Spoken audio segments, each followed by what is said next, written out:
What's up, everybody, and thank you for joining us on this episode of All No Delivery. This is episode 103.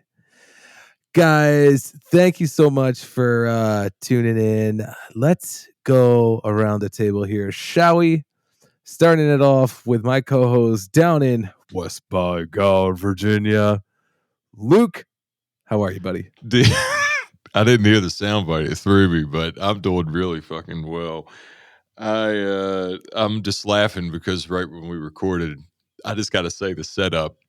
I can say it, right? It's fucking hilarious that Dave's relocated for the evening, and his wife Danielle is what is in the audience tonight, and I'm just cracking up because that was a funny episode. That was a good one.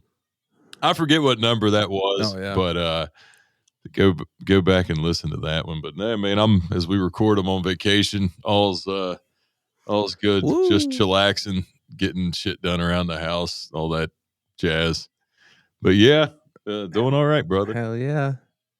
Is this your last vacation before Christmas? Dude, this one popped up because I'm at year 15 now. I got that fourth week. Well, you got the 4. It varies in different states. I know in California they get 8, or I'm pretty sure they do it when they max out at 8. But where I'm at, I think it's 6.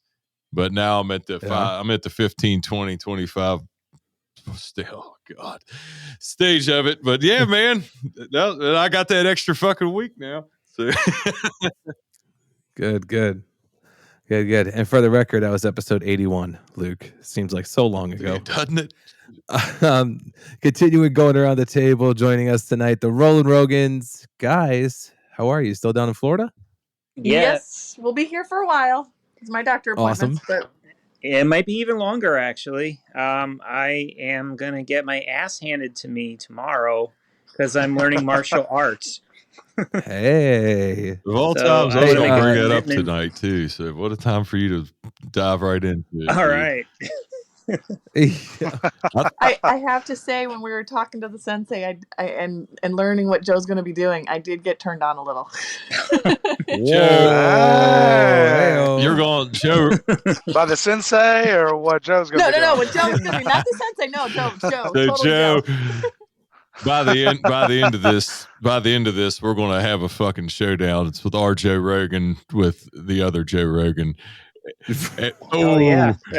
And he's a black belt, and he's a badass in kickboxing. So that'd be a long. Yeah, he is. But we're gonna get there, dude. You'll like it, dude. I think you'll enjoy. I think you'll enjoy yourself. Yeah, I think so too. That was awesome. Thanks, guys. Appreciate it. That's awesome. And guys, the other voice you hear, we have a very special guest joining us tonight. Let me tell you a little bit about him real quick, and then he'll tell you more about himself as well. Guys, he is from West Columbia, South Carolina. He's been with the company for 8 years. He's been doing a mix of feeder and package car. He's happily married with 3 children. Guys, please give it up joining us, Stephen Carpenter. Stephen, how are you? Doing fantastic, fellas. Fantastic. Well, we appreciate you coming on, brother. Thank you. Yeah, man. This is my first podcast, actually. So I'm glad y'all invited me. This is a first for me. It's something I've always wanted to do. Oh, dude. Yeah. And that's why it's fucking awesome that you say that, because that was always kind of like the original idea of reaching out and hearing, you know what I mean? Just to be, get in touch with people. And that's fucking awesome. This is your first one, dude. I'm glad. I'm honored that it's on. For real. And I am too. Honored to pop that cherry. Hey, and I'm glad I'm here for it, man. Let's pop it wide open. Let's have a good time, fellas. Okay, right. One thing I forgot to mention in the introduction, I mean, I'm sure people that know you by this. He goes on social media by the name Cowboy. Yes, sure, sir. You guys have seen him on TikTok. You guys probably seen him on Instagram, Facebook. Maybe. Yeah, I've kept some stuff off Facebook just because of the family and all that. So trying to keep the family life separate. Yeah, I'm understandable there, dude. I couldn't. The Facebook crowd that I have. I just have a personal Facebook page. Like if I post my Instagram, do not go follow. If I posted my Instagram shit on my Facebook page, I'd probably have 7-year-old women having heart attacks. Man, I don't even know. Exactly. Exactly. And I don't need my family reaching out here and, that's not safe, sweetie. It's like, I'm all right. Yeah, right. And there's always the old heads that are like, you're going to get fired for that. It's like, come on, man, I've been doing this a while. I know what I'm doing. I know what the rules and boundaries are. I just like to ride on the edge right there. I don't cross the line. I just get up to the line, wave at everybody, and I show them we're still having a good time out here, but safely. Absolutely. But Exactly. Well said. Someone's got to show them the good time. I'm a firm believer in that. We have a lot of fun at work, and someone's got to show them the good time, because I've met so many people, especially down here in the South, that are so scared of, like, oh, you can't take pictures of the trucks, or you can't have your phone out here in the plant. I'm like, man, it's 2022. The plant of how it runs, how we scan packages, it's all on YouTube. You can as a YouTube. But the company has a TikTok and all that, and has Instagram. So it's like, what am I doing that they're not doing? If anything, I'm just kind of showing the inside, and I try and bring the comedy to the fun we do have out here safely. Exactly. So exactly, it's positive promotion. Exactly for them. That's what I've never understood, and that's always been a question, of why. But I've always think, especially like when you say with the old heads, how they feel. I feel like company wise, like God, like that's another thing. Like I'm Facebook friends with some retired supervisors, guys I worked with. Yeah, that just bleed fucking, or as Dave's dad's up, they eat shit, piss come brown. And no matter what, dude, they're staunch all the way. And dude, I posted a few videos on Facebook when I first got on Instagram. I started in like 2018, but I had some, like, I don't know. I never put anything bad. I was just like singing shit. And I had one supervisor that was retired, and it was like fucking clockwork, man. He would message me or, message me on Facebook privately every fucking time. Be like, that blah, blah, blah, Cheryl, this shouldn't be doing. Yeah, I'm like, dude, you need to take that down. I was like, I have 70 minutes of break time out here, I didn't call him motherfucker. Yeah, but actually, like, I got a lot we're doing. Yeah, dude. But I'm like, there's some people now, because the rules have changed, with like facial hair and long hair. I want to just send him pictures so he would just have a heart attack, because he retired was still mustache. Oh, only. I still get those guys on my TikTok that are like, how are you a driver with a beard like that? That looks so unprofessional. And I'm like, hey, the company allowed it. And then I've got a sleeve of tattoos, and they're like, you need to have those covered up. You're going to get fired. I'm like, guys, listen, it's changed. We've evolved. Right. Like, we've evolved towards the future.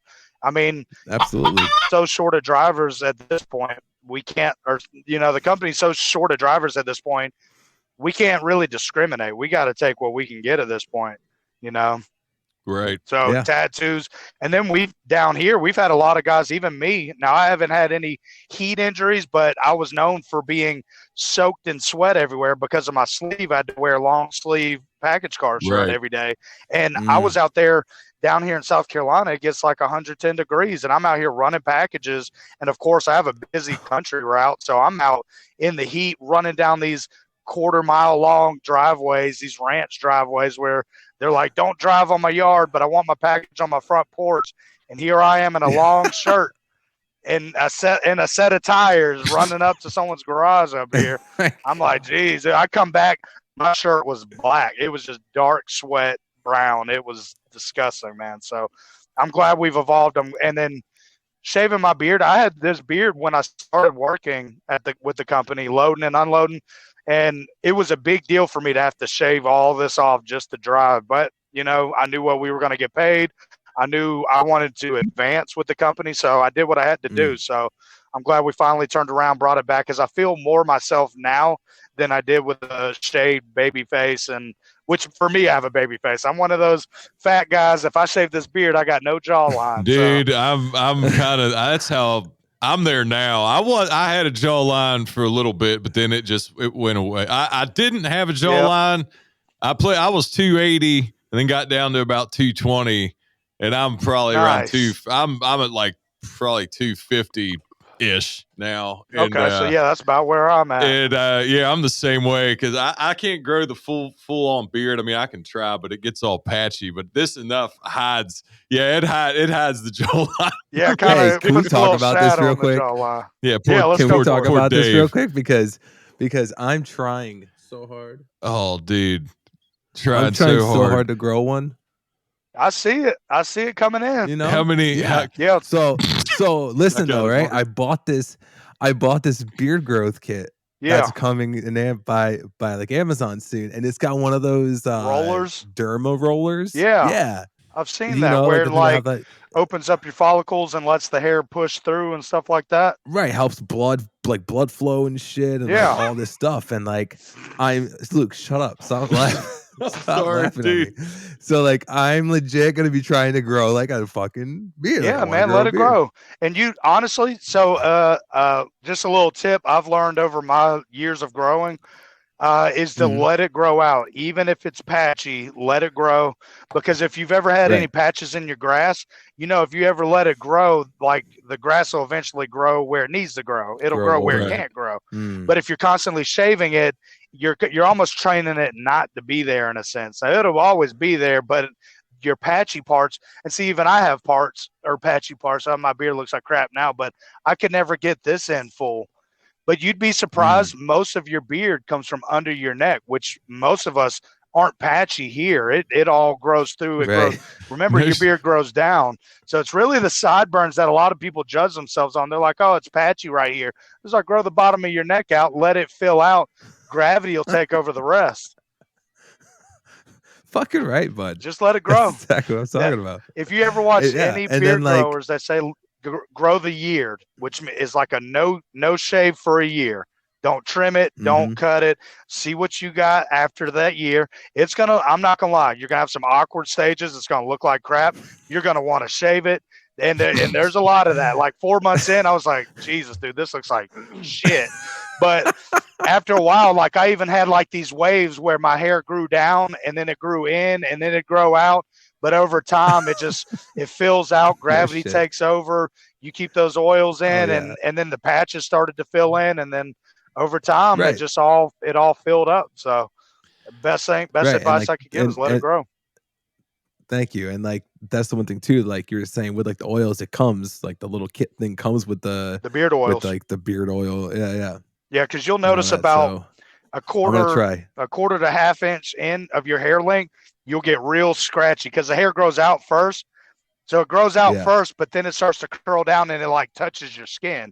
So you feel all these pricklies because, and that's when naturally the follicle grows out. But then once it starts to curl, it's touching your chin and stuff like that. So you're constantly like adjusting it. But the oils will keep your skin soft. It'll keep the hair soft, and it'll keep your skin from drying out, so you don't get the dandruff and stuff. So it's a process. But it's glorious, man. I get so many compliments on the beard. It's a confident builder for me, man. It's a tough look, man. Dave, if you get a beard going, it's going to be epic. Epic. Oh, dude. I mean, like, I'm sure I'm going to get judged for this one, but like, what I want to do is grow the beard in and then bleach my hair. There's nothing wrong with that. Do everything. I want like blonde. There you go. I want a blonde top with a dark beard. Hey, there you go. Hey, I'm a firm believer, especially the older I've gotten, is being yourself 100%. Like don't let anyone. Totally. There's so many judgmental people out there, and man, if I could write you a laundry list long of the things I've wanted to do, but I was like, no one will think. No, like people kind of put you in a group. Like, oh, if you're a football player, you can't be a cowboy, or you can't be a gun shooter or a hunter because you're a football player. It's like, nah, man, I could do whatever I want to be. If I want to dye my hair bleach blonde and grow a beard out and be a rock star, I can. And then, like I'm a yes man. So if there's something I want to do now, like from being at work to the mixed martial arts to riding horses to, someone to be like, oh, cowboys don't fight in the ring. Now, I mean, obviously there are a couple of them, but it's like you can't be a cowboy when you go out to Walmart, like with the boots and the hat and everything, but then the next day you're wearing Muay Thai shorts and like fighting gear. It's like, wait, you can't be both those. It's like, man, who are you to tell me what I do with my life? This is what I want to do. I want to be everything. I want to be good at everything. I want to be a truck driver during the day, Muay Thai fighter in the afternoons, and a cowboy lifestyle. Absolutely. Fucking A. Go for it, man. Grow that beard out, dye your hair, man. And if you don't like it, I'm gonna try. Just, if you don't, and I'd shave my hair into, I used to shave my hair into a mohawk. I loved it. And then there was times where I hated it. And then there was times where, like I grew my hair out long, like when the whole mullet scene was coming out, I was like, oh, well, let me grow my hair out. Let me see. About halfway into it, I was like, I don't think I'm gonna be able to pull it off. Like I started looking at the way it was curling and flipping. I was just like, it's wild how mullets made it. They did make a pretty big right? comeback. I did not see that coming. I didn't either, because I was thinking if you had a mullet when I was in high school, dude, they were probably going to bust your fucking balls. Yeah, right. I'm like, exactly. Dude, you just see these guys like Coastal Carolina a couple years ago. Their football. I swear to God, that's where I saw it. And I was like, dude, all these fucking guys got mullets, and they're probably just man. It grew huge down here in the South. The NASCAR came back. It's like, man, what happened to the times, man? But if you look back at history, it's like we all started to. We were going back in time, and we didn't realize it. Like when people started wearing Sperry's and boat shoes, my dad was like, I used to wear those in high school, Sperry's and polos. And I was like, no, I thought this was like a new style. He's like, no, that's coming back from the 80s. That was what we used to wear in school. And I was like, man, that's crazy, because I thought I was buying topsiders and the little pink polo shirts and the short khakis. I was like, oh, yeah, that's what everyone's wearing. And then come to find out, we were traveling back in time to the 80s. And now mullets have come back. And it's just, you know what? Do what you can, because life's short, man. Life is short. That's it. And so speaking of going back, so one thing we like to do here with our guest is to learn a little bit more about them. Take us back growing up. Okay. Have you always lived in South Carolina? Yep, born and raised. This has been my home state for my whole life. I'm 33 now, fixing to turn 34 this October. So 33 years, man. I loved it. It's a beautiful state. Growing up, I had a great childhood for them. Just like it. Well, I say great. It was a normal childhood. My dad built houses, but it was a rough time for him. But there was times we had nice houses, and there was times we had some not so nice houses. But I had an average childhood. My dad was a very big believer in learning the right way. Like my dad never gave me anything. He never bought me a dirt bike. Because he built houses, it was like, hey, if you want that dirt bike, you're going to come to work with me on Saturdays. You're going to pick up bricks. You're going to sweep out the garages, where you're going to clean this neighborhood up, and I'll give you some money, and you can see what the worth of the dollar is. Before, I was never like my dad just bought me this dirt bike and I have all these nice things. It was, I had to earn it. And I'm a firm believer in that. For my kids as well, because now I make a little bit of money I make a lot more money than my dad ever did, so that was a huge accomplishment for me and my family. But I still try and raise them in the same ways, because I'm the typical dad that's like, oh yeah, kid, get the Nintendo Switch, because I never had it. I never had the newest games when they came out. It's like the PS2 came out in summertime. I got it for Christmas. It was a few months old before I finally got it. But it was. That's just the way life is. And, I learned it humbled me. I was never a spoiled kid, and I try and do that with my kids as well. So that's a way of life I do believe in raising our kids up, is make them earn it. Don't give them everything just because we all make good money now, or more money than our parents ever did. It's not just, now we can be rich, because we're not. But my childhood was good, man. I got to try many things, and because my dad worked on a job site, I got to work with a lot of grown men early on in life. So I learned a lot of lessons. I learned how to hold myself, and then I got to see my dad be the tough guy, because he was the boss man. So there was times where these beefy framers were, running their mouths about their pay. And my dad was not afraid to stand up and say, hey, you can either do the job or you can leave. Like, you ain't going to, just because you're here with you and your boys and think you're tough with these hammers. If you think I won't run these hands, I will. And that, man, I looked up to that. That showed me like, hey, my dad never backed down from shit. It don't matter if it was 5 against 1, he was ready to go. So as a kid, I seen that growing up. I was like, man, that's awesome, man. That's a way to look. And, because of that, I try and show my kids the same thing. I don't let anyone take advantage of me. I don't let anyone run their mouths to me in a certain way. It's like, even if it's 5-on-1, that's why I started taking the mixed martial arts classes. Cause I got 2 little girls and a beautiful wife. At some point, someone might check me. And I don't care if I'm 40, 50, 60 years old. I'm going to be ready to throw hands immediately, just like my father was. Heck yeah. So. Heck yeah. But childhood was good, man. Dude, that's awesome. We had our struggles.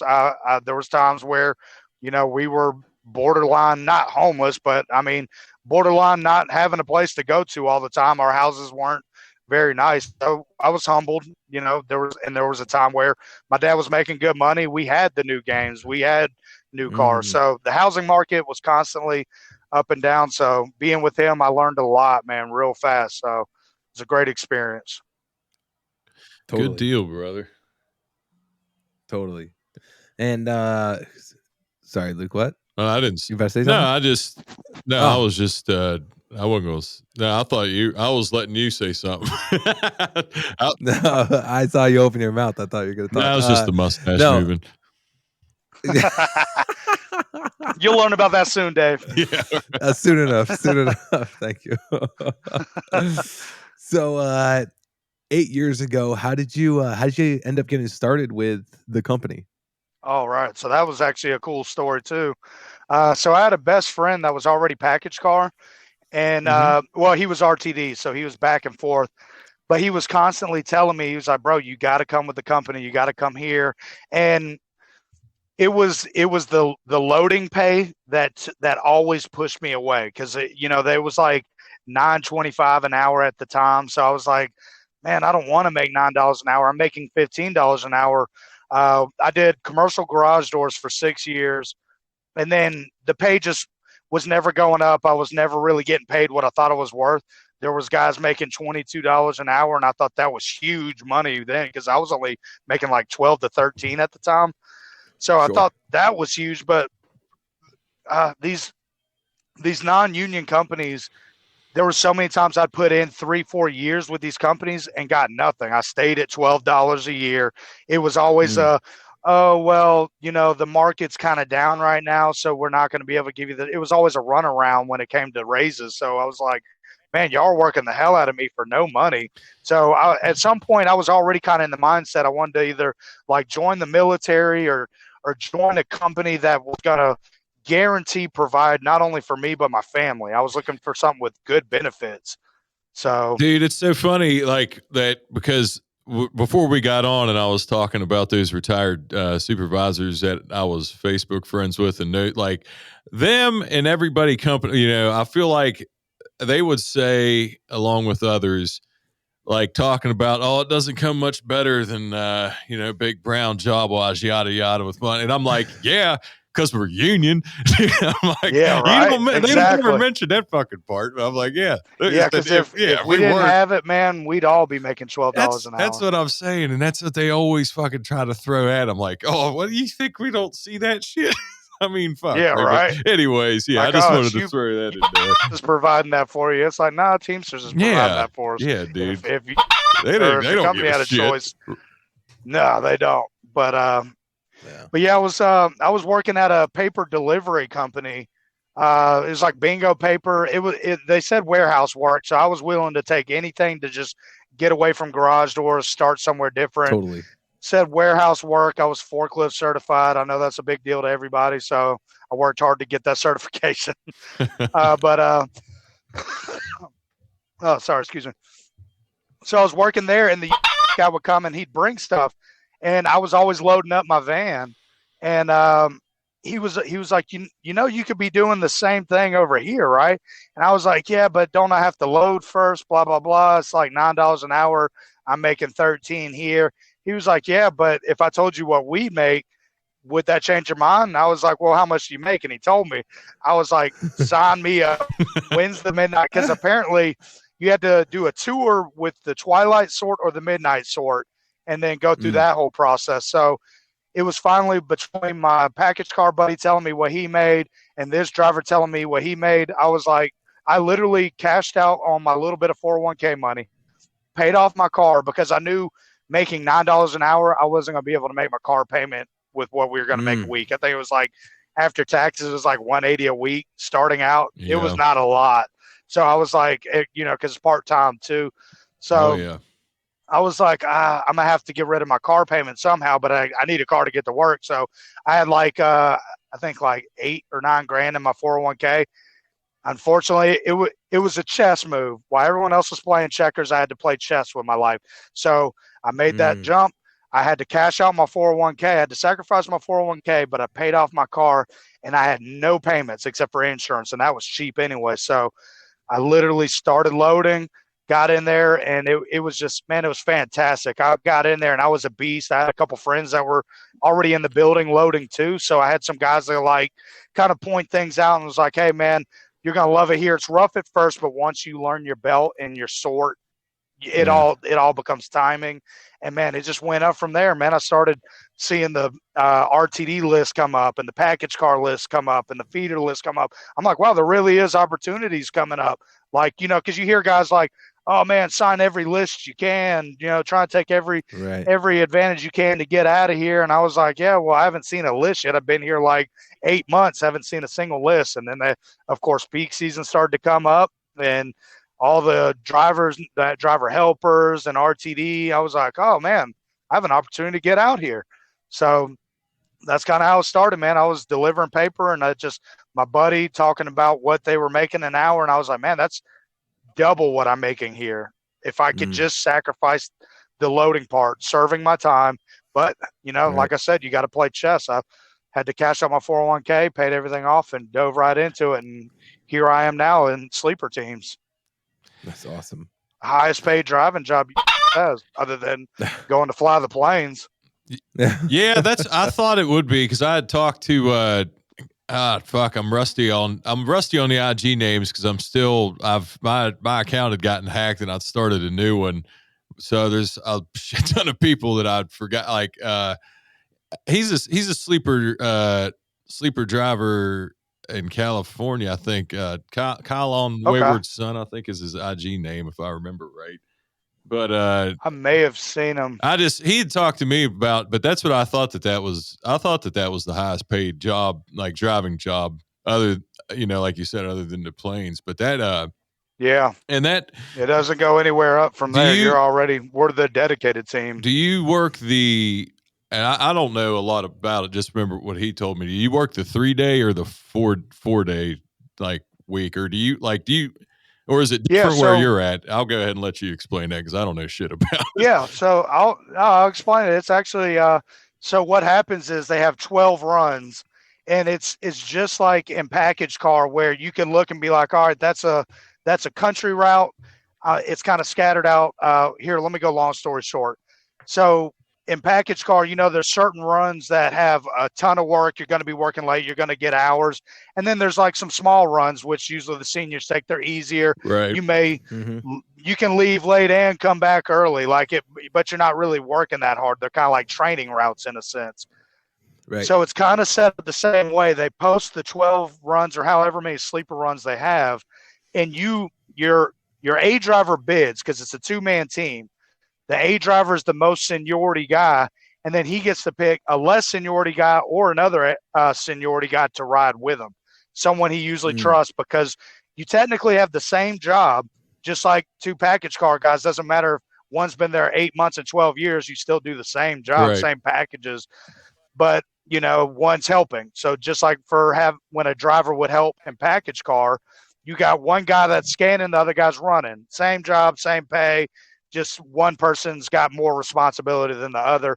That's how sleepers works. The A driver's he's in charge of the run.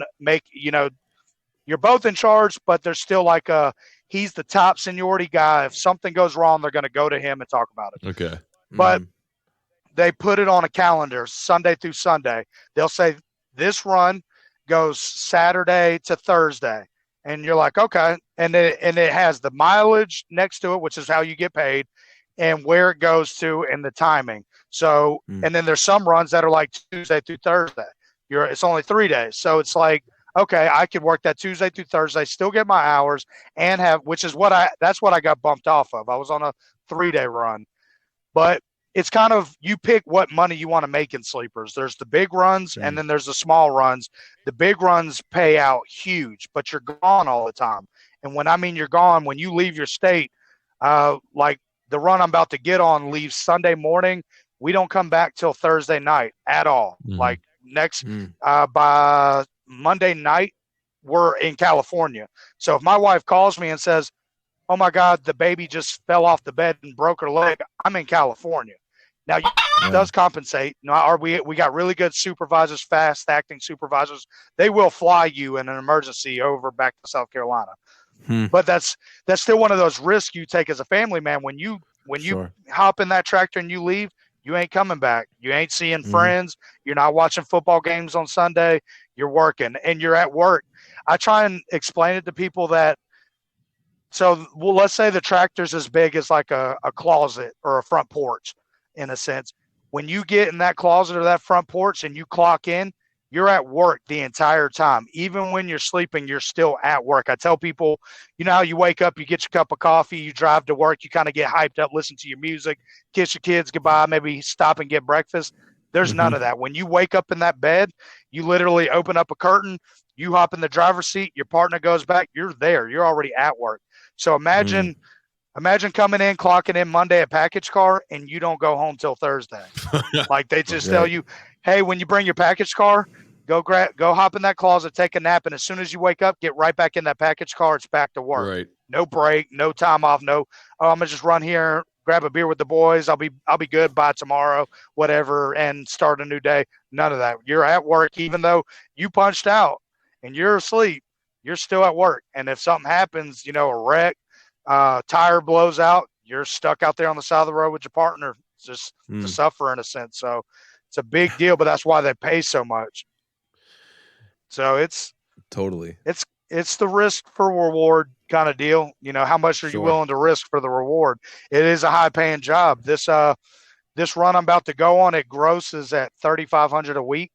And after taxes, I think with the way I got it set up, it's like $2,600 for the week. That's cash out. That's in your bank account. So imagine you make a sacrifice, but imagine having $2,600 in your bank account every week. Right. Think of what you could do, what you could pay off, what the nest you could build, which is kind of my goal. I have a family of 3. So I'm gonna be gone now, but I was like, what if I can pay off these cars and us get a nice house and get our credit up and build a life? Then eventually I can drop back into feeders or package car, do something local, be home every day. I can even go back to loading if I wanted to, just work part-time, be a full-time loader in a sense, and still be home every day with my family. But I have to build the nest now, so now's the time for me to sacrifice. Dude, you definitely put that in perspective when you said like being in California. And I don't have a lot of experience with parenthood yet, but I'm a new dad, and I always think about that. But my route is like close to our building, and I live close to you know what I mean? So I'm like in an emergency situation like that. Yeah. You can bring the package car back. Definitely put that into perspective. Cause I thought, holy shit. Yeah. That I think once you leave, feel you're just gone, being man. where, dude, definitely. So, funny story about that. My youngest child, my wife went into labor and I was in Alabama on the way back. Now, thank God we were on the way back to the building. And I was, about 8 to 10 hours away. But I literally got the call from my youngest daughter. My wife was like, hey, I went to my doctor's appointment, blah, blah, blah. They say I'm fixing to be hospitalized. It's too risky to go home. I could have the baby at any time. Basically, they hospital bound her. And I'm getting this call in Alabama like, oh, my God, my wife could have this baby at any second, and I'm in a sleeper tractor. Like, what am I going to do? And the only thing I could do was hammer down and get through Atlanta and get home. But, it's kind of one of those things, man.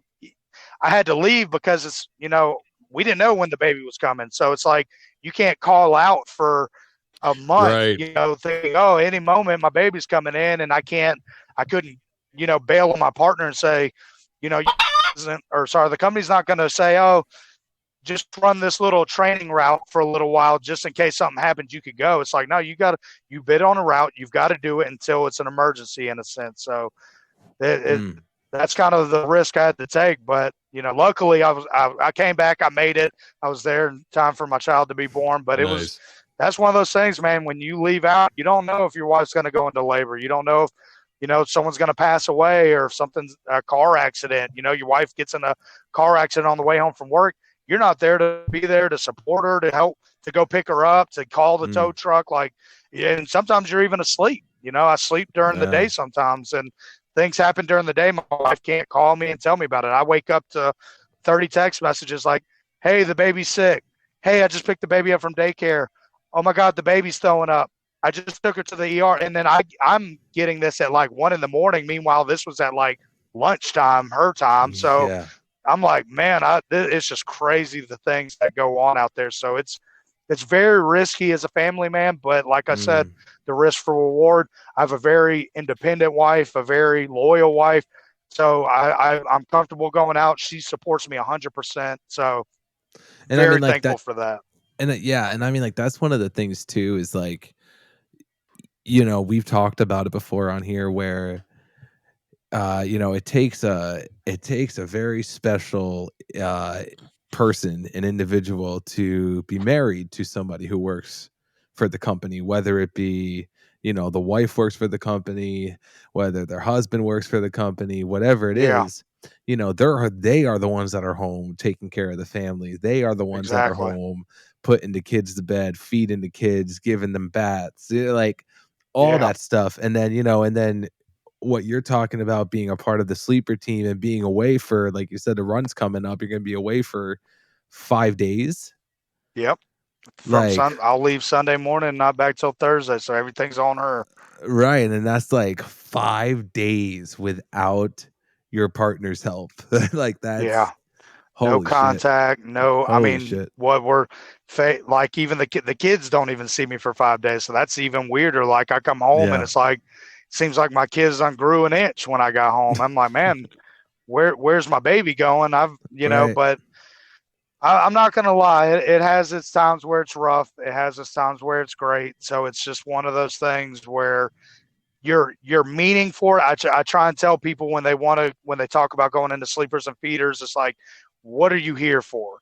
Because if you're here for a paycheck, the money doesn't keep you awake when you're driving. And I tell people that a lot. When you're driving an 11-hour shift at night, there's nothing out there. People are getting hypnotized. People are getting bored. They're getting drowsy. I was like, that money ain't keeping you awake. You got to want it. You got to love it. You got to want to be a truck driver. You got to have that natural, when you get to work, that adrenaline rush. Like, I'm doing what I need to do. you got to have that excitement, because guys that come out here for the paycheck, like, they're like, oh, I'm going to get into sleepers, I'm going to do this. And then they get out here and they're unprepared. They're tired. They're sleeping. They're running off the roads. They're not preparing themselves well. And then they end up getting fired from the company for doing something they could have been prepared for. But it's like, I tell people all the time, what is your why when you come into driving 18-wheelers? If you don't want to be a truck driver, then it ain't for you. It ain't about the money. Because, I could make this money anywhere else. But I genuinely, I grew up as a car guy, looking at cars, trucks, boats, and 18-wheelers for me was kind of like a pinnacle. I was always told my whole life, because of my car background, because of my car background, I had a lot of speeding tickets from street racing and stuff like that. So a lot of jobs I worked with had company vehicles, but they said I could never drive them because of the insurance it took for them to cover me would be too high. So I was always held back from driving. And I was like, man, one day I'm going to show y'all I can drive these vehicles, because I'm a driver at heart. I love driving boats, cars, motorcycles. I have a license in all of it, but I couldn't get the opportunity because of my background. So I finally cleaned up my act, stopped all the street racing stuff. When I came with the company, I really cleaned my act up and was like, I want to be a package car driver and an 18-wheeler. Really, I came in to be a package car driver, but passing those feeder tractors, man, seeing those guys in the nice button-up suits. They weren't dirty. They weren't sweaty. They all had nice leather bags and shined-up leather shoes. And then when I went into the feeder office, they've got the old pictures of the feeder drivers from like the 1920s, and they're like almost they reminded me of like mobsters in a sense, like the flat. That's why I wear my hat. They had the flat hats, polished shoes, the tailored. They had like suits when our package car guys are wearing shorts, busted Nikes, and sweaty shirts. These guys were like the buttoned up shine shoes, the big tractor foot on it. I'm like, wow, these guys are really living like a top notch, like they're the top tier of the company. And I was like, I want to be that, man. I was passing those nice tractors and seeing these well-dressed guys. They're making six figures a year is what I was told. And I was like, I want to be those guys, man. I don't want to be a loader. I'm tired of being sweaty. I'm tired of being a mechanic or a garage door mechanic. I'm tired of living that grungy, busted knuckle life. I want to live a sophisticated, well-dressed, but I'm not an office guy too. Right. I didn't want to wear a button up in a suit and go in an office. I wanted to wear a button up and see the country and see everything the company could offer me. So that's the route I took, man. That was the motivation behind it. I changed real quick, and when I tell you I beelined to it, I straightened my act up. I quit the racing, cleaned up my driving record, did RTD for a little while because that was the first opportunity. And then when I seen that sleeper bid come up, jumped right into it. Whatever they asked for, I went above and beyond. Remembering the what was it, the 10-point command, 10-point commentary and all that stuff. Like I had it memorized. When I took my CDL class, I was on point. I think I missed 1 point on my entire CDL handbook test. And that was huge because it was like 150 point test, and only missed 1 point. Like I aced it, but I wanted it. I knew I could be that six-figure, clean button-up, polished shoes guy.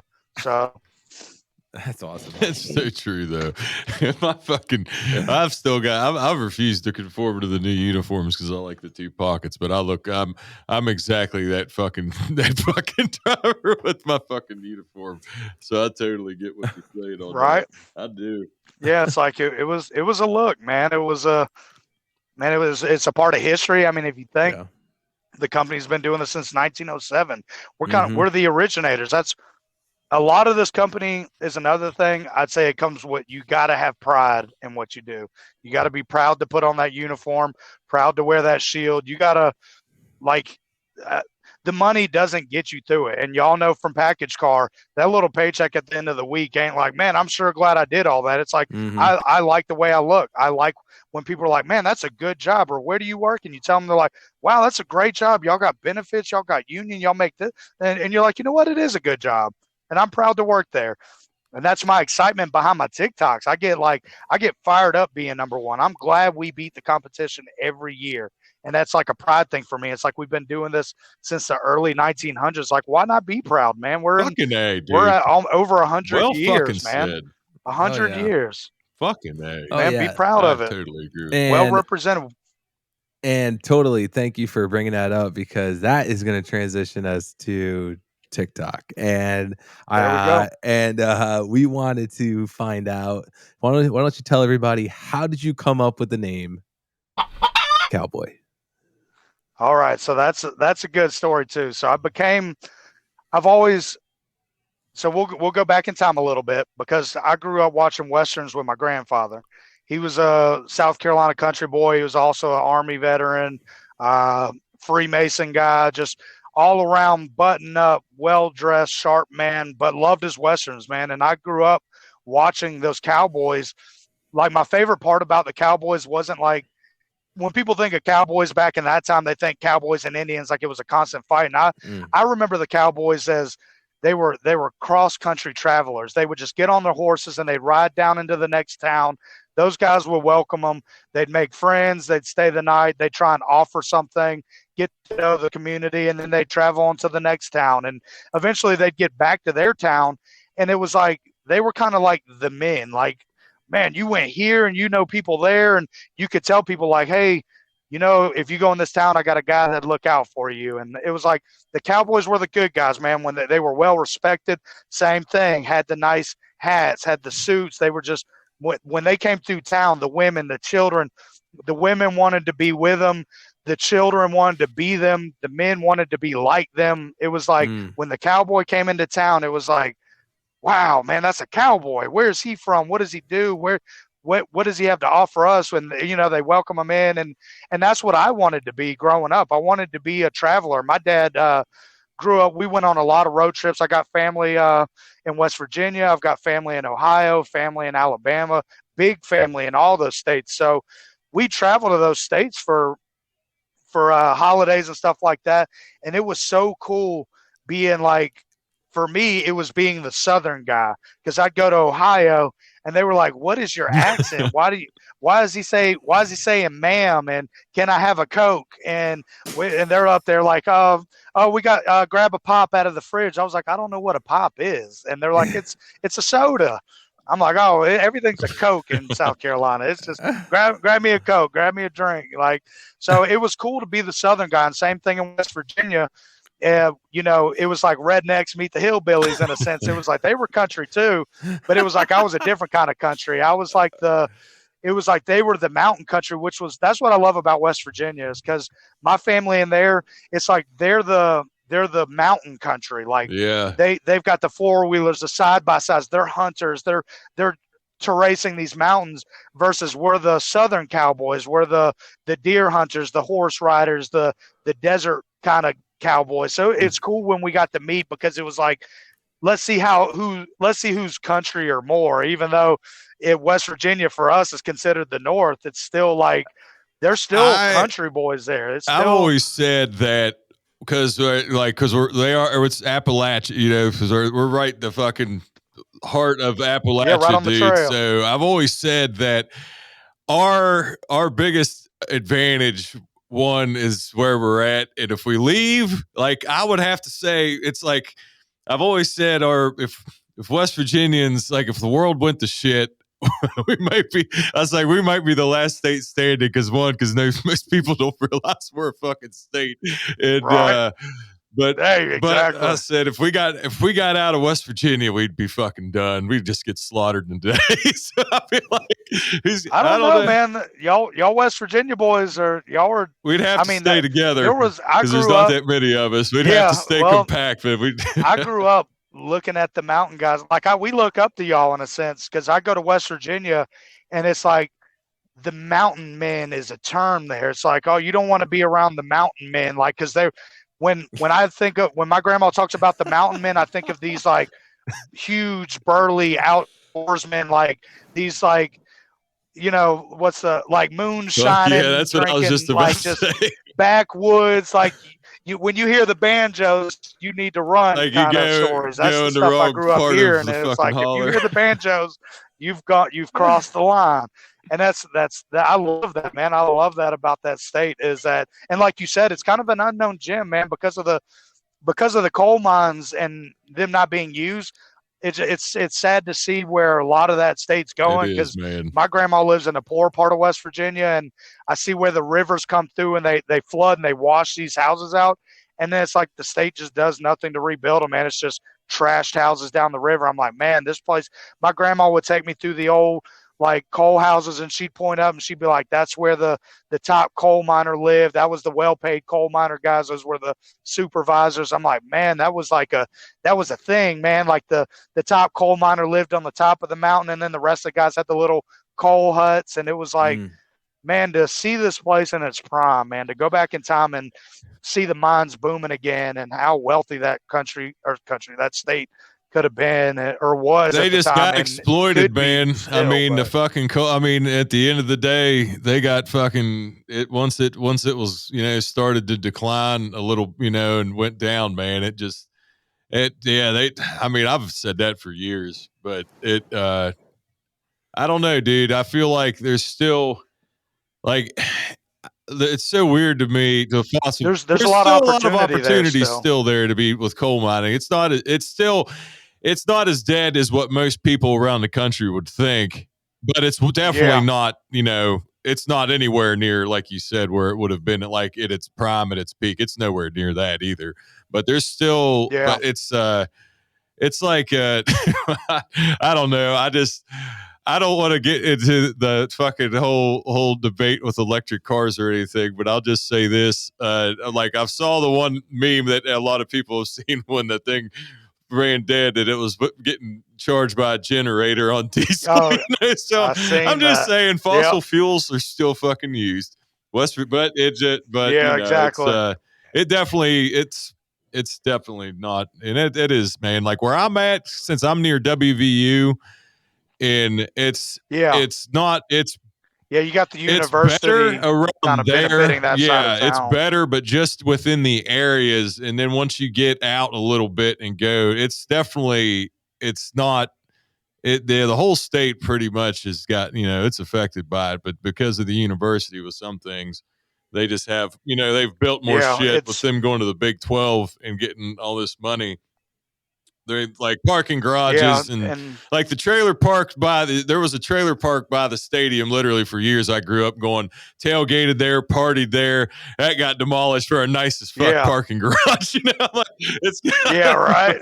That's how it works too. They're like, I know what we could do with this money. We can get these fucking hooligans out of here just getting hammered at these games. Let's put a nice parking garage.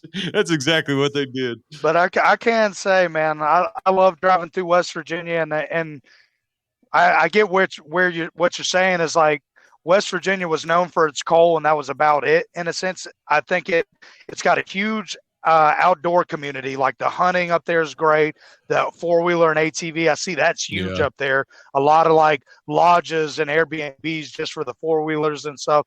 So there's a lot of natural stuff that come up there that could get it booming. It's one of those things, man. West Virginia, one of those places where y'all aren't advertising like come to West Virginia. It's like everyone's kind of happy where they're at. The population's good. And actually, if I remember correctly, my grandmother was giving me the stats, and y'all were the last state to get COVID. Everyone else was getting COVID, but the last outbreak, like y'all were like the safe zone at one point. Like West Virginia is the only one with no outbreaks. And I was like, well, I get it. Ain't no one out that y'all don't have congregations and get-togethers. Dude, everyone's back in the woods and on their mountain. There was people getting so at the end of that, dude. There were so many people getting pissed off because there was people coming here and staying because of that. Like there was people like, we're gonna have to fucking block this place. but right. They didn't hear the stories about the banjos yet, so they were like, I know a safe place we could go, West Virginia. It's like, you don't know about those mountain guys, man. Man, when I think of mountain men, man, I think like just jackets out of deer skin, the raccoon hat and everything, and it's like, man, them boys don't play around out there. Like some Red Dead Redemption. They don't know. Right? They don't know you. For real, that's what it's like. Yeah, if they don't know you, especially if it come in droves, man, it probably wouldn't be a good thing. Yeah. I remember we left our family reunion up there. My dad made a wrong turn. We ended up climbing this mountain on some back roads. There was no street lights. It was pitch black. And the whole car was like low-key panicking. We're like, we're going to get killed out here. Like, you pull up in the wrong driveway, it's going to be 7 mountain men with rifles pointing right at you like you done came down the wrong driveway. I fucking love it. And then a lot of West Virginia guys, man, here in South Carolina, it's like, oh, I could do whatever I want on my little private property, my little square footage here. These guys own the whole mountain. By the time you get up to the house, they're like, listen, cuz I own this whole mountain. You crossed the line when you went through that little gate down there, so you've been on my property. So even if you run, you still running on my property. I'm going to catch you. So it's scary, man. It could be scary, but I know there's a lot to offer, man. Oh, yeah. It's a good place. So, Cowboy. So, yes, sir. So that's, you just enjoyed the whole outlook on what, you thought a cowboy is. And you just decided. Yeah. That's what I want to be is, because of what I do with the company. Mm-hmm. I took full advantage of that. I'd go to these new hubs, like we go to Buffalo, and it was like I was the Southern in Buffalo, New York, and I'm seeing these guys, different accents, different environments. They eat different food. So it was like to go in there and like talk to like random drivers, random loaders. You get to know other and it was cool to be like a representation of my hub in a different state, you know? So, and then even cooler, when we would go to Buffalo, that's where we meet the Canadians. So the Canadian company guys would come down from Canada, and they would pick loads up in Buffalo. So now I'm meeting Canadian drivers. I'm like, yo, this is so cool. Like I'm meeting not just drivers around the country, but drivers around the world now. I'm essentially meeting out of country drivers. And that was just a cool thing for me to be the cowboy, to go to different, we'd go to Chicago, and it's like you meet other drivers and they're like, oh yeah, we go to South Carolina, and they're like, we go here for vacation. I'm like, man, that's so cool to like meet different company representations and be able to, like, they tell us where to go to get food. Like, oh, you got to go here for the hot dogs, and you go to New Jersey, and, you know, it's like you try the different foods, New York, and then going to California, like meeting those guys. I was like, man, it's just all like going somewhere and they live a whole different lifestyle is just crazy to me. Like, the fact that these, you know, I would tell, you know, think about how many people in your local town are on Facebook complaining about relationship problems. Like, I can't ever find a good man. And it was like, well, look at where you're looking. Like, I go to California and you see all the lights through the state, and you're like, man, there's so much, there's possibility, there's opportunities. And I can't help, I'm a married man, but you think of like, what are the women like here? There's probably billions of women in the state. And here guys are in South Carolina like, oh, I can't find a good girl. Man, think of the different states you could go to and meet different women, have a different job. Like you, and then, I mean, we all know there's places you go to and you look around, you're like, man, I could live here. I like it here. There's more people, more nightlife, more jobs. Like here in South Carolina, I'm pretty sure it's like West Virginia in a sense. A lot of things close at like 9 o'clock at night. It's like nothing to do. You either, like we have campfires and bonfires and, you know, tailgates. Like that's kind of our thing. The bars and clubs around here close at like 10 o'clock at night. They stay open here, man. It's 2 a.m. here normally. Yeah. So downtown Columbia, South Carolina, that's the way it is. Same with Greenville. Like we have our areas, but like I'm in the country, so it's like unless I travel, you know, a good 45 minutes to downtown to go party, I could find it there. But you know, part of me being a cowboy, I don't want to be the city guy. I want to be the wanderer, the traveler. I want to get in my tractor, meet people all over the country, and be the representation of the South. Like I'm the South Carolina driver. Like if you come here, we got nothing but country and good times and cowboys. Hell yeah. So that's where the name came from. I used to wear my cowboy hat to work, but that's awesome. No, that didn't last long. That's awesome. So what made you want to start making content for the social media? Oh, so that actually came from my wife. I made content, but it was like Snapchat content. And every now and again, I'd make a Snapchat story that was pretty funny. So I'd save it and put it on Facebook. But funny story. I mean, I know a lot of people around here, but it felt like none of my stuff was getting shared. Like I almost felt like I wasn't funny because I'd make content and like no one reached out to me on my Snap and was like, yo, this was hilarious. It was almost like my friends didn't want to support me, even though I was funny. Not my friends, but like the people I know that I've met in my life. It was like, there was a TikTok song going around. They were like, hey man, how come you haven't made it yet? And it was like, cause you haven't shared my shit. Like I could make it if you shared my shit. So it was kind of like that as my backstory. As I was making content, no one would respond to it. I'd put it on Facebook, it'd get like 4 likes. I put it on Snapchat, no one would hit me. Maybe my close friends would be like, yo, this was hilarious. This just made me laugh. I was making content and stuff. It'd get like maybe 10 views on my Snapchat and no one would say anything. I was like, oh, maybe I'm not funny. Maybe I'm one of those guys that thinks he's funny, but no one else is laughing. I'm the only one that thinks it's funny. So one day my wife was real big on TikTok, at least watching TikToks, and she'd send me TikTok videos and I couldn't watch them because I didn't have TikTok. I could watch one reel and then it would like swipe over and it was like, oh, you can't watch this unless you download the app. But my mindset was, I was always being told TikTok was a children's app or a Right. young person's Mhm. app. Like, don't download it. It's just kids dancing. And I was Right. like, well, I don't want to. I already got enough storage on my phone being taken up. I don't need TikTok. But my wife one day was like, you would make really funny TikToks. Like, if you had a TikTok, you'd probably make some really funny stuff.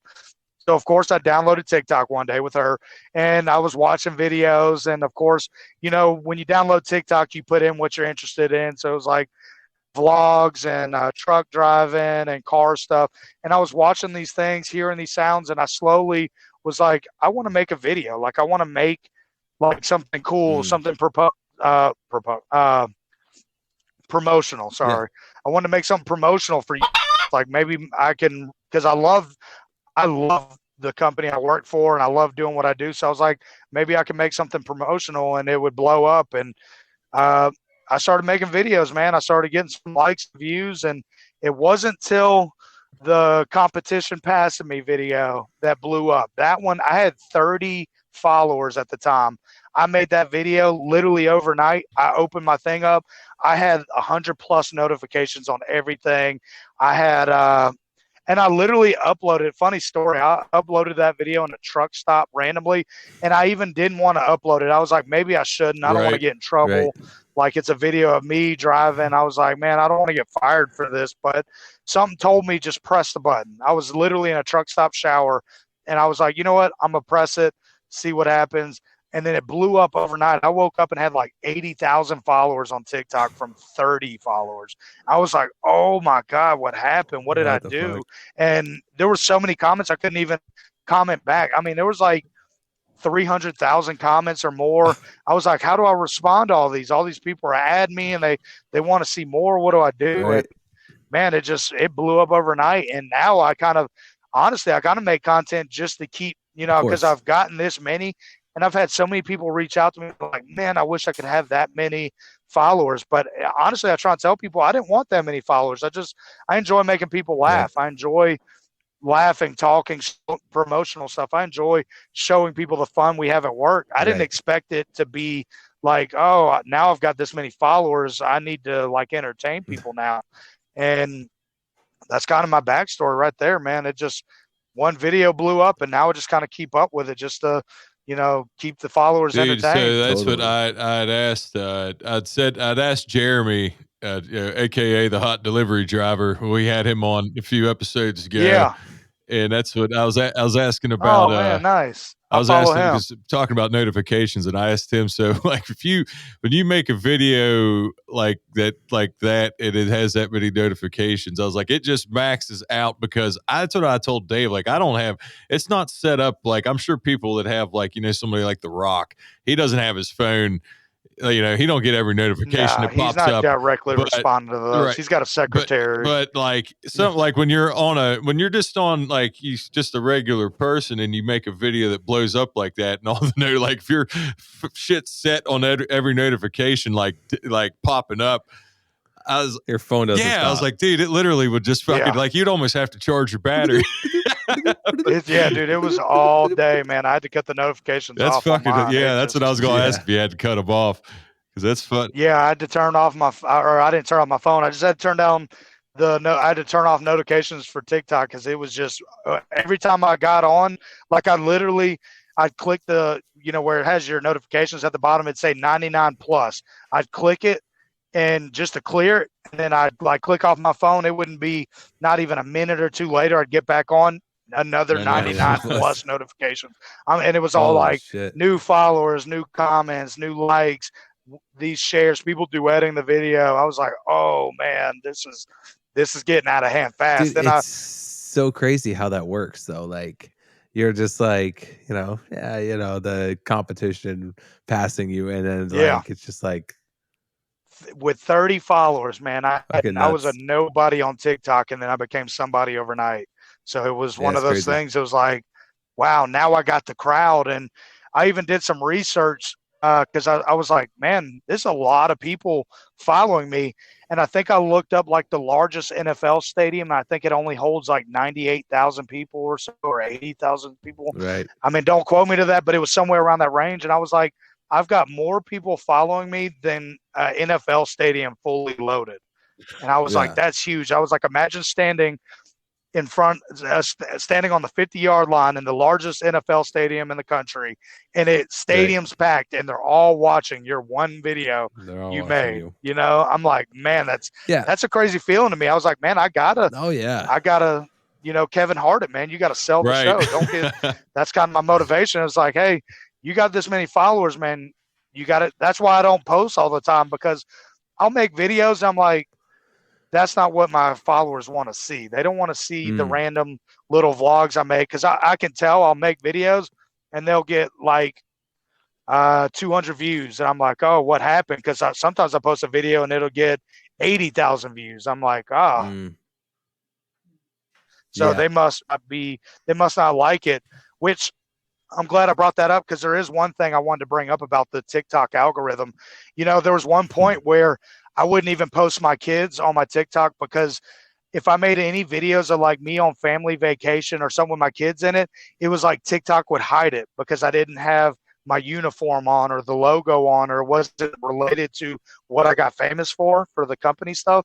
So it almost for a little while discouraged me. And I gotta, if I could tell anybody, you know, that has a TikTok platform, to just post what you want to post, because there was a point where I was telling my kids like, hey, get out of the video. And I had to wake myself up out of that mindset. Like, hey, this is my TikTok. This is my life. And if they don't want to see it, I don't care, because I don't want to, I felt like I was being mean to my kids. And my daughter, my middle daughter, is huge into TikTok videos. She loves doing the dances and stuff. She's in a few of my videos. But it's sad that TikTok actually got into my mind where I was so like, I need these views. I need to keep these people. And if I show my kids in them, no one watches them. So no kids in my videos.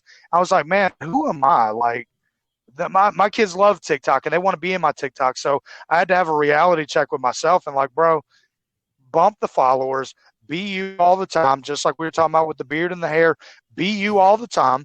If you want to do something, do it. If it gets no followers or likes or shares, who cares, man? Make what you want to make.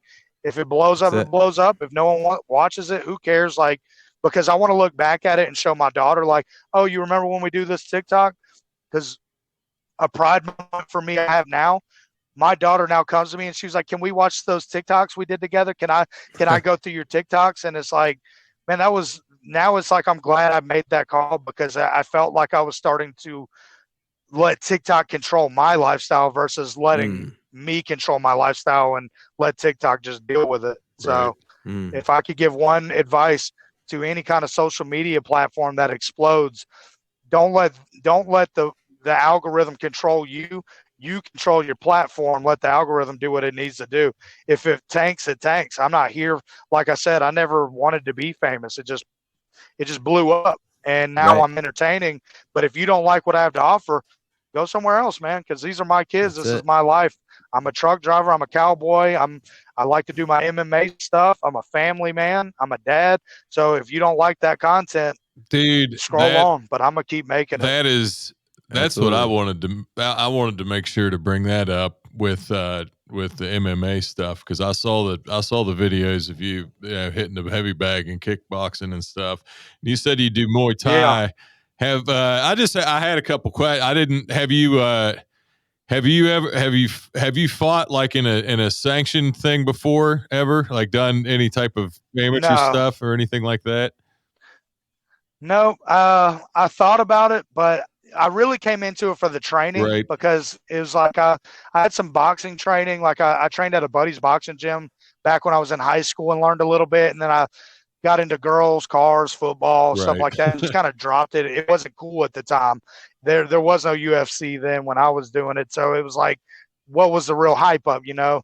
And then, you know, I noticed I was gaining some weight out here on the road, and I was like, I was watching all the UFC stuff. I was like, man, I really want to like get into like some boxing or kickboxing and stuff like that. So I actually started out here at Tidal, and they focus more on me being a bigger boy is what I needed. They focus more on the stamina. It's all bag work. You get in the bag, and it's kind of like we do work on every form is key, but it's more of how can you push into the fighter's mindset, which you probably know when when you're fighting, anyone can throw 3 or 4 punches hard, but can you throw those punches for an hour straight without tiring out? Because that's where the fighter's mindset comes in. When you're tired and you don't want to fight no more, you got to keep fighting because that guy's not knocked out. You ain't knocked out. And it's kind of like we were saying, sell the show, man. You got to keep fighting. You got to black out in your mind and keep throwing those fists. Doesn't matter how hard it hurts, what's going on. You can't just give up. You got to go hard. So that's what I loved. And that's kind of what I was training into is me being a bigger boy. I was hitting that bag hard, but it wasn't, man, 5 minutes into class, I was gassed. Everyone else was still going at it. And I was in there dropping my hands. I wasn't even guarding no more. The bags felt like 50-pound buckets in my hands. Like I couldn't hold them up no more. And I was like, this is why I need to train, man. All this time I walk around like, oh yeah, I'll take all y'all on. And there's trained fighters out there that train every day. They could fight for hours straight and not get tired, and their form's perfect. I was like, I could end up walking into someone like that with my family and kids and, pardon my French, but get my ass kicked out here. So I was like, I can't have that. I'm a big boy. I've got a weightlifter's background, so I've always been into strength training. But now I'm like, I want to be mobility. I want to be a big guy, but I want to do the chin-ups, the pull-ups, the jump rope. I want to fight for an hour straight and not get tired. I want to take these massive squatting legs and be able to kick through a bag like Joe Rogan does. Like, what's the point of having the strength if I can't use it? If I'm all like tightened up and I can't stretch my back because my arms are so Right. big. I was like, I want to be able to, and me coming with family in the mountains and stuff, and me being a hiker in a sense, I take my kids out in the woods. I'm a very big like outdoorsman. I was like, what if we slip down a rock? Am I not going to be able to pull my body up? Or if my kids fall, am I going to be able to hold them for a long period of time until we get help? Like, can I bare knuckle grab onto a rock and be able to hold my child in the other hand? So I started thinking of these like survival situations. So I was like, I got to train into that. So title for me was the build that stamina up. And then there was the Muay Thai, kickboxing, but the trainer for the kickboxing actually fights in Muay Thai and MMA. So anytime it was the veterans in the class, no newbies, we would do more of the hardcore stuff and the Muay Thai training, like one-on-one and stuff like that. But sorry to ramble, but to answer your question, no, I haven't been in the ring or nothing. Well, I told my wife said to me one time, because I never did anything like anything above an amateur level, but I'd fought in some tough man contests, and then I'd done a couple things in PA just with some amateur fighting. But I've been sparring again, and I've thought about trying to. I told Dave, I was like, I said I've thought about trying one more time, but I haven't actually fought in like 10 years. But I've been sparring again and stuff. And I was trying to explain to her because about getting gassed and shit.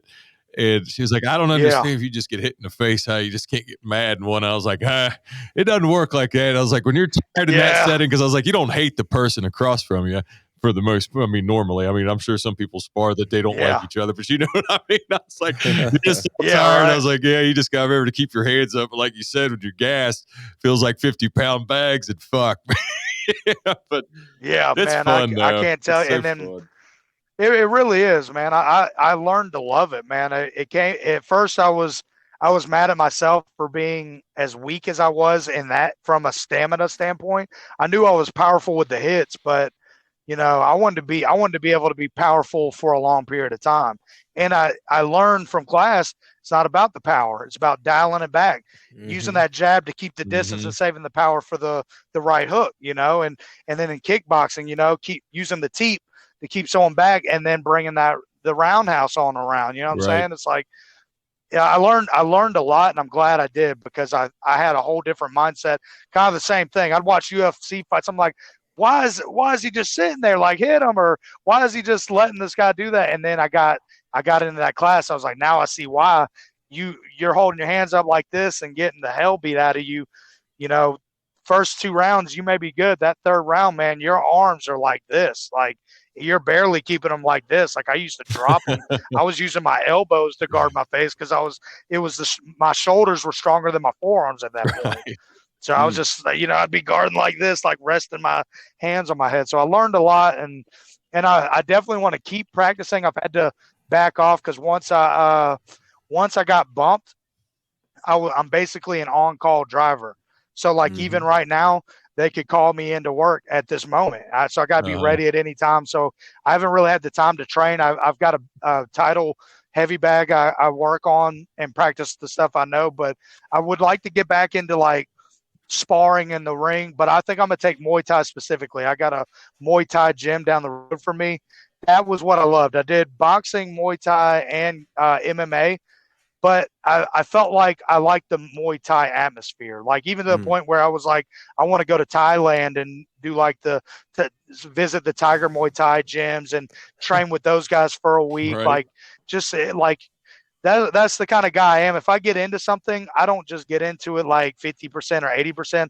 I go 100%. I want to know the history. I want to visit these places. I want to go to Thailand now and train with those guys. I want to get kicked in the ribs. As crazy it is, I want to know what it feels like. I want to buy the Muay Thai shorts from Thailand just to say, you know what, I went there. I kind of where we go back to earning it. Like I don't want to just buy some Muay Thai shorts off Instagram and be like, yeah, I train here in South Carolina. It's like, no, I want to go to Thailand and say I fought with those guys.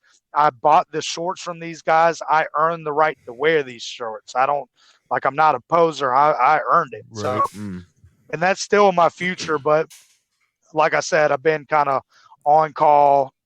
My schedule's been crazy.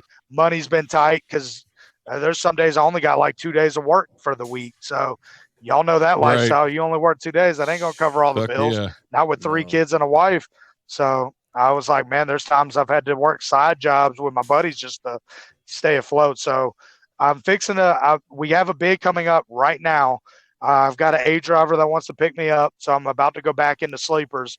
If fingers crossed, if everything goes right, y'all know how these bids go. Anything can change, especially the politics. Right.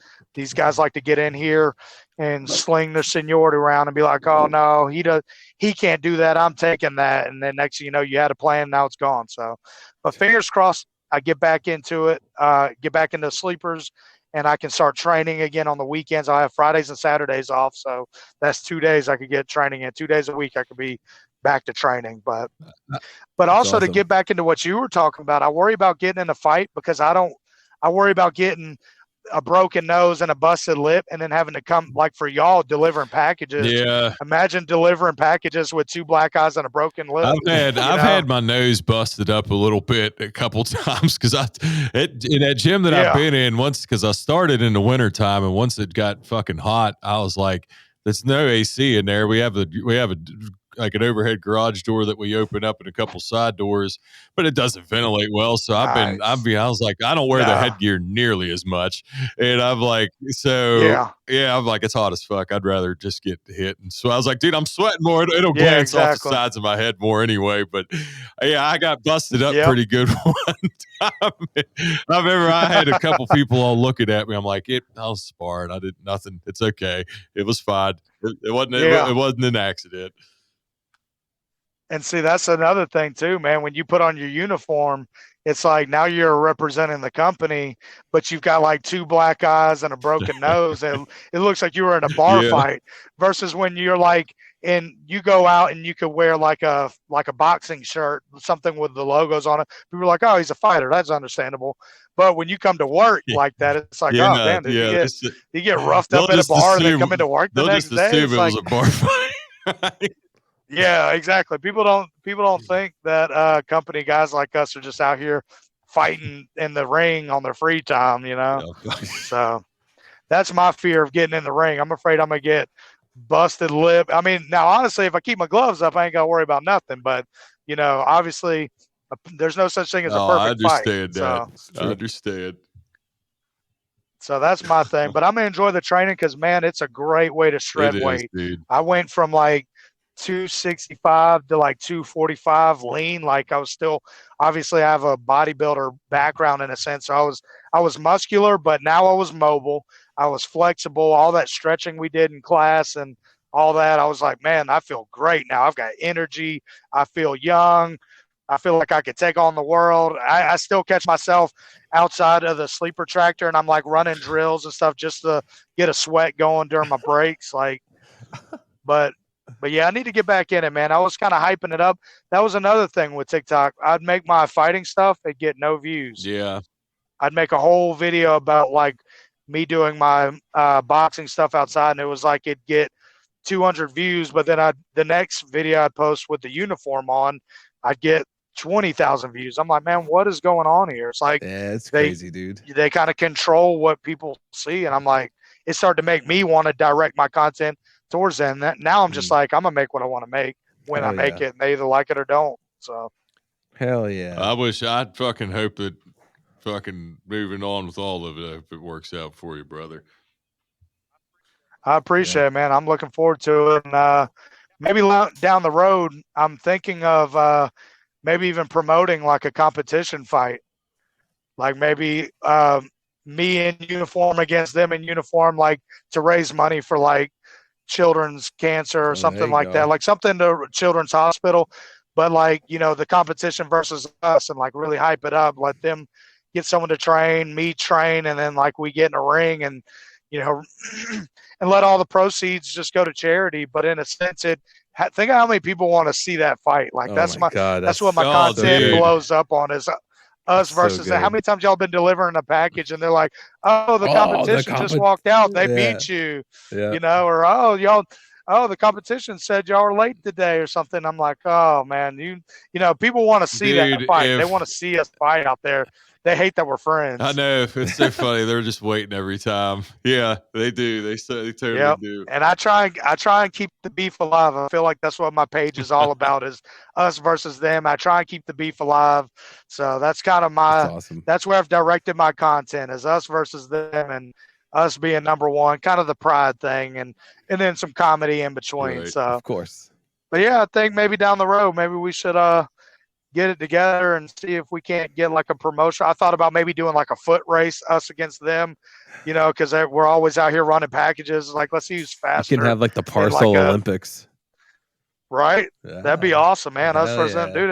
It would really bring some money in. We could raise some money for charity.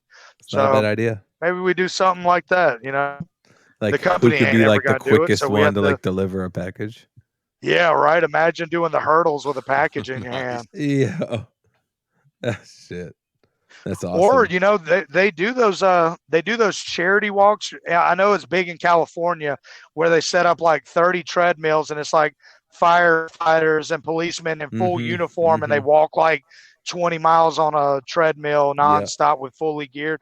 I'd like to do something that with our uniforms, and, you know, have like a couple packages in our hand and walk like 20 miles in with a package, just to kind of represent us. So I'd like to get into stuff like that, but the networking for me, kind of like we were saying, I can't respond to every comment.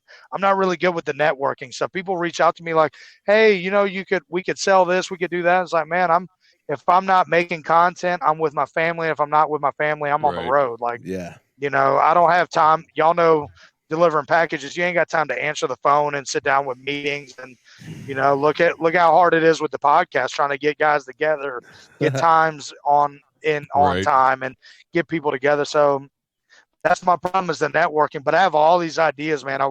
Sometimes I hint when money's right, I may get a secretary to respond to things for me, set things up for me, and maybe we really blow this up. I think that's how I'm gonna have to take my Instagram handle and TikTok handle to the next level. That's right. I'm on board for that. That would be awesome. I think there's but hey, you know, I think I would say we've kept you long enough, and we are so thankful for so thankful for your time. And hey, I've had a great time. Yeah, dude, we definitely appreciate you for sure. And I feel like I've been looking forward to this, man. Thank you. And so have we. And I feel like we've only barely have scratched the surface. So I mean, you know, we would definitely love to have you on again, bro. You know, we definitely would love let's do it again, man, for sure. Yeah, we'll keep up, man. We'll do it together. Absolutely. And so tell people we've said it already plenty of times on here, but where can people find you on the social media? All right. So Instagram and TikTok are both the Cowboy. So that's why, if you need me, that's where I go to. I do have a Facebook page, but like we said before, that's for family, close friends, stuff like that. But TikTok Cowboy, Instagram Cowboy. Nice. Awesome. Last but not least, we usually ask all of our guests this. And so I have to ask, do you by any chance have any helper stories? Any helper stories? Yeah, like helper Like stories. driver helper stories. Like, you know, Christmas helpers. Oh. Do you have any gone wrong? Any helper stories gone wrong? Yeah, actually I do. There was one time the guy scanned the package and he gave me a warning. I was the helper. That's why this is so funny. I was the helper at the time because package car was slow. I was trying to do what I can. So they were like, hey, you're going to help the driver out. He told me that this house was known for dogs, but he was like, but typically they're up. And it's like, it's one of those driveways that it was like sandy and muddy, so we couldn't drive the package car down it, but it was felt like a quarter mile long. Well, of course, the one day I'm helping, I get all the way down the driveway. It was 2 pit bulls and a German Shepherd off the leash looking me dead in the eyes. Now, of course, they were wagging the tails, but their ears were up and straight. Yeah. So I was like, oh, they're cool. I swear to God, I took 3 steps forwards, all 3 of them immediately beeline. I'm talking about chucking rocks. Man, I've never ran so fast in my life. Oh, my God. I thought for sure I was dead. This is where it gets funny. I hauled ass to the truck. I can't, like, I'm talking about stumbling. Like, I about ran through the other side of the door. I ran up the steps screaming. I was like, yo, close the doors. He was like, why? He came out with dog biscuits. They sat down. He handed the dog biscuits. The dogs were friendly the whole time. But I guess because they had never seen me before, the excitement, they were running at me to show me the affection, but I went into panic mode because I've had pit bulls and German Shepherds, so I thought these dogs are coming to eat me. So I hauled ass all the way to the truck, covered in mud, ran through all that mud. It's all on the back of my uniform. Oh, God. Get to the truck. He was like, oh, yeah, they do this all the time. Threw out a couple biscuits. They were good. I was like, man, you should have told me they were friendly. Why didn't you He's like, give me the biscuits? I said, no, you told. Yeah, right? Like, give me some biscuits or something. But man, that was the one time, man, I was scared for my freaking life. I thought for sure I was dead because I knew, like we said, I'm a bigger boy. So it took me a while to get my momentum going.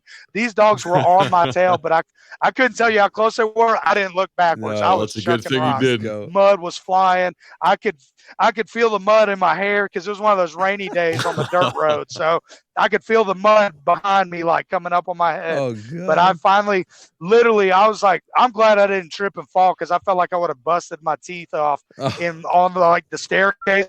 I was running that fast. I was coming a good, what felt like 20 miles an hour. I was rolling, big boy, 240, hauling to the truck.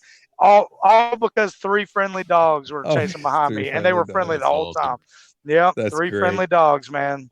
That's a great story. So yeah, that's the last time I went down a driveway without biscuits. Even if they don't have dogs, I kept the biscuits. Oh yeah, that was one of those things. I keep the biscuits in your pockets. You never know what you're going to run into. That dog biscuit may save you from a deadly encounter. And that's a good way to wrap it up. Exactly, good advice there. Definitely have them with you just in case. Yeah, just in case. Steven, thank you so much, buddy, for giving us your time. I had a real good time, man. Thank you, fellas. This is awesome. Last but not least here, just got to give a huge shout out to our Patreon subscribers. Thank you guys so much for your continued support. It means the world to Luke and I. Absolutely. So thank you guys so much. Yeah, Luke, I think that's it, buddy. Do you have anything else for Steven? Nah, that was my last one I had with the kickboxing and Muay Thai stuff. Cool. Steven, we usually ask our guests this too before we end. Do you by any chance have any questions for us? I don't. Just motivation, man. Y'all, everyone stay positive. Stay true to yourself. If you want to do something, go for it. Don't let anything hold you back. Absolutely, man. Absolutely. Guys, this has been awesome. The Cowboys interview here. Awesome. Guys, go give him a follow. Don't forget your most important stop and continue delivering greatness. All right, guys, we'll see you guys next week. Later, everybody. Peace.